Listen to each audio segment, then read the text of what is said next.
Asalaamu calaykum waraxmatullaahi tacaala wabarakaatu.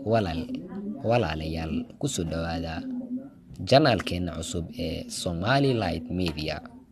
Maanta waxaan idiin siinaa sheeko gaaban. Sheekada ayaa u dhacaysa sida tan. Ayaa waxaa saaxiibo ahaan jiray 5 nin oo kala ah magacyadooda qofna majnuun, stupid iyo doqon. Midkii qof la oran jiray ayaa isla maalin maalmaha ka mid ah waxa uu la dagaalay midkii qofna wuuna ka taqalusay, micnaha waa uu dilay. Majnuun ayaa durbadiiba waxa uu wacay booliiska si uu arrintaasi ugu sheego booliiska. Majnuun isaga oo taleefon ka wacaya booliiska ayaa waxa uu yiri markii laga qabtay kadib, assalaamu calaykum. Ninkii booliiska ahaa ee xarunta joogay ayaa ku jawaabay, wacalaykum salaam, halkani waa xarunta booliiska, maxaan kaa caawiyaa? Majnuun ayaa dhahay sida tan, haa mudane, waa qof doonaya in uu ku sheego arrin.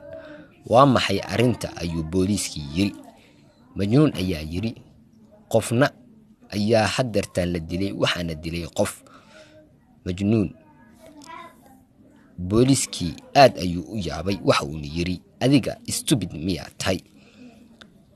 Majnuun ayaa soo booday, waxa uuna yiri, no maya, aniga stupid ma ihi. Ninkii stupid ahaa wuu maqan yahay, qorshe ayuu ku maqan yahay.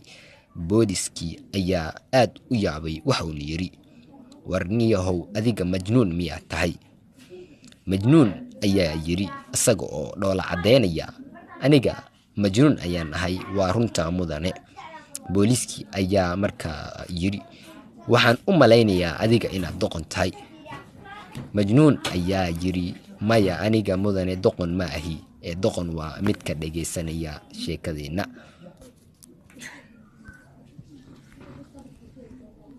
Wow, waxay le.